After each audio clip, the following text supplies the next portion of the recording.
Estados Unidos tiene el ejército más poderoso, la tecnología más letal y recursos infinitos. Según la lógica, deberían aplastar a Irán en días. Sin embargo, van a perder esta guerra. Hoy, el profesor Jiang nos revela la ley de la asimetría, el secreto oculto que explica por qué los imperios más grandes de la historia siempre terminan colapsando desde adentro. Continuamos nuestra discusión sobre la guerra entre Estados Unidos e Irán que está ocurriendo en este momento. Como saben, hice la predicción de que Estados Unidos perderá esta guerra. En la última clase hicimos un resumen de la posición militar y estratégica. Hoy vamos a proporcionar un marco teórico para entender cómo progresará esta guerra y por qué, en última instancia, creo que Estados Unidos perderá. Hoy les presento una idea muy importante en la teoría de juegos. Y una vez que entiendan esta idea, comprenderán por qué las cosas resultarán de la manera en que lo harán. Se llama la ley de la asimetría. Todo lo que esto dice es que Estados Unidos e Irán no son pares, no son iguales. Estados Unidos es mucho más fuerte que Irán y deberíamos esperar que Estados Unidos abrume y destruya a Irán muy fácilmente. Pero la ley de la asimetría establece que ese, por lo general, no es el caso. Por lo general, es el menos favorito el que tiene la ventaja. Y vemos esto en la historia todo el tiempo. Cuando los persas, alrededor del año 490 a.C., invadieron la Grecia continental contra Atenas y Esparta. Persia en ese momento era el primer imperio mundial. Tenía recursos infinitos, mano de obra infinita, riqueza infinita y perdió ante los griegos, no una sino dos veces. Y luego los macedonios bajo Alejandro Magno. Eran como un ejército tribal, no un ejército muy grande. Fueron capaces de entrar en Persia, que en ese momento era básicamente la mayor parte de Eurasia, y la conquistaron en unos 10 años. Los romanos comenzaron como un pueblo tribal que luego construyó el imperio mediterráneo.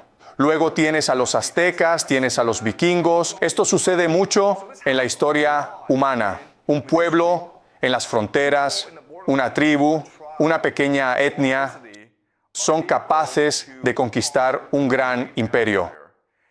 Y la ley de la asimetría nos dice por qué. Voy a repasar muy lentamente y en detalle cómo funciona esta ley de la asimetría.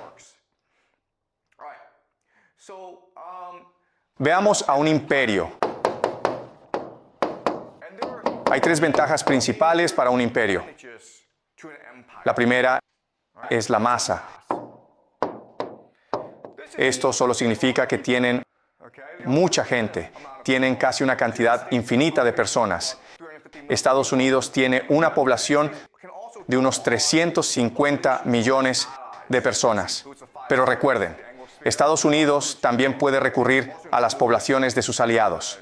Esto incluye la Alianza de los Cinco Ojos, los anglosajones, pero también incluye a Europa. También incluye el este de Asia, Corea del Sur, Japón, básicamente donde sea que los estadounidenses tengan una base militar. Así que la mayor parte del mundo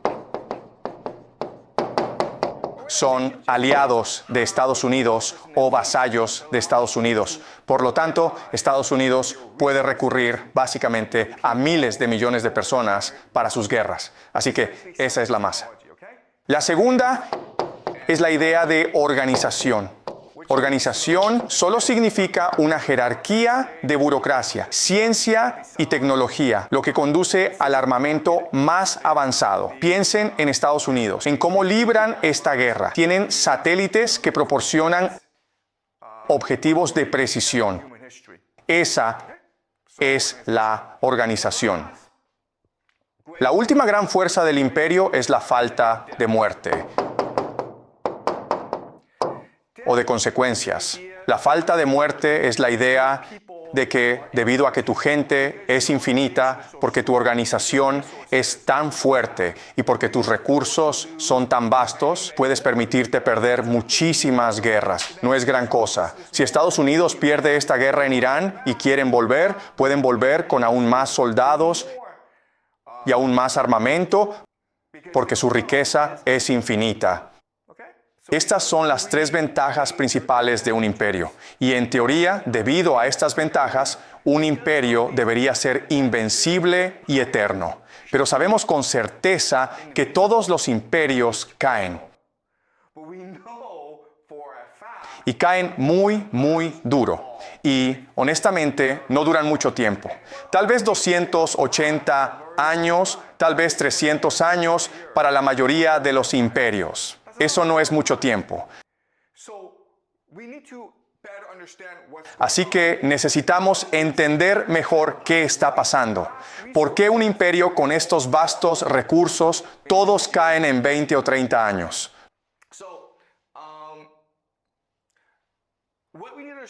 Lo que necesitamos entender es que todas estas ventajas son, en última instancia, desventajas a largo plazo. Déjenme explicar a qué me refiero. Tienes mucha gente. Cuando tienes mucha gente, creas mucha desigualdad. ¿Por qué? Porque hay competencia por los recursos. Hay demasiada gente. Y esto a menudo conduce a la deuda y la esclavitud. Como resultado,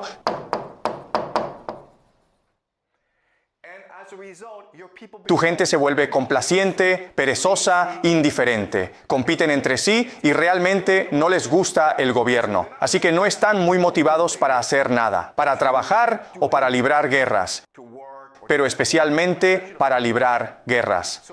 Así que esta masa parece una ventaja al principio, pero con el tiempo se convierte en una desventaja. Organización. Esto significa una élite. El problema con esto es que con el tiempo, la élite se convierte en parásita. ¿Por qué? Porque la forma en que ganan su dinero es a través de la búsqueda de rentas. La búsqueda de rentas solo significa que tienes poder y buscas monetizar tu poder explotando a la masa. Los terratenientes son el tipo clásico de élite rentista. No trabajan realmente, pero ganan mucho dinero porque son dueños de la tierra, porque controlan todos los recursos y el capital. Y eso obliga a la masa a ir a la esclavitud, a endeudarse, que es lo que está sucediendo en Estados Unidos hoy. El problema con esto es que todos quieren ser parte de la élite, y hay demasiada élite con el tiempo. El poder es un juego de suma cero, es una jerarquía, y esto lleva a la idea de la sobreproducción de élites. Este es un término acuñado por el historiador Peter Turchin. Su teoría es que hay agitación y guerras, por ejemplo, la Revolución Francesa o la caída de la República Romana, porque hay demasiadas élites y comienzan guerras para acumular poder para sí mismas. Así que esta organización, esta élite, conduce básicamente al faccionalismo o luchas internas. Y eso es lo que está sucediendo en Estados Unidos hoy, donde los demócratas y los republicanos se odian, se niegan a llevarse bien, lo que lleva a la polarización política. Otra forma de decir esto es que un imperio, con el tiempo, se vuelve insular. No les importa lo que sucede en el mundo exterior. Todo lo que les importa es lo que sucede en Washington, D.C. Y como resultado, cometen muchos errores estúpidos. Por último, la falta de consecuencias. El problema con la falta de consecuencias es que si no hay repercusiones para tus acciones, te vuelves arrogante, te vuelves perezoso y te vuelves incompetente. Porque no te importa, realmente no importa. Esto lleva a la idea de la ibris. La ibris es simplemente la ceguera ante tu propia arrogancia. Una arrogancia violenta que te hace cometer errores tontos, pero no reconoces tus errores y sigues repitiéndolos una y otra vez. Así que sí, parece que el imperio es invencible. Pero si realmente lo piensas, sus ventajas se convierten con el tiempo en sus desventajas, lo que conducirá en última instancia a su caída. La masa conduce a la desigualdad, la organización conduce a la sobreproducción de élites, que conduce al faccionalismo, y la falta de consecuencias conduce a la ibris. Es por eso que un imperio debe caer con el tiempo. Pero un imperio no puede caer por sí solo. Necesita un enemigo que lo obligue a colapsar. Y entonces lo que sucede es que emergerá un enemigo que abrumará al imperio, porque es capaz de aprovechar las debilidades de ese imperio. Entonces, ¿cuáles son las debilidades de este imperio? Bueno, la primera gran debilidad es que la gente no está realmente motivada. Así que, si tu gente está realmente motivada, tienes una gran ventaja. A esto lo llamamos energía.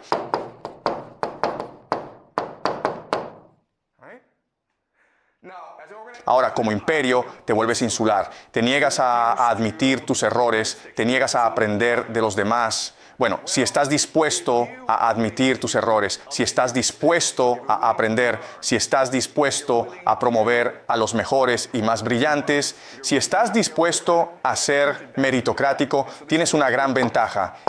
Esta es la idea de la apertura. La última idea es esta. Un imperio está fracturado. Así que, si eres capaz de mantener la cohesión, si la gente es capaz de permanecer unida, si tienen un propósito común, serán fuertes. Por lo tanto, si surge un enemigo del imperio con estas tres cualidades, energía, apertura y cohesión, este enemigo derrotará al imperio. Así que en lo que quiero que se enfoquen mientras siguen las noticias en esta guerra entre Estados Unidos e Irán es hacerse una pregunta. ¿Se convertirá Irán en una sociedad enérgica, abierta y cohesiva? Porque si lo hace, se volverá invencible. El imperio no cambiará debido a su arrogancia. Es demasiado estático, demasiado estancado, demasiado burocrático. El imperio no cambiará ni admitirá sus propios errores. Irán, como sigue siendo un país de 92 millones de personas, todavía sufre de problemas de masa, organización y desgaste. Por lo que si es capaz de transformarse en una sociedad enérgica, abierta y cohesiva, entonces triunfará sobre Estados Unidos. Esa es la pregunta fundamental en esta guerra.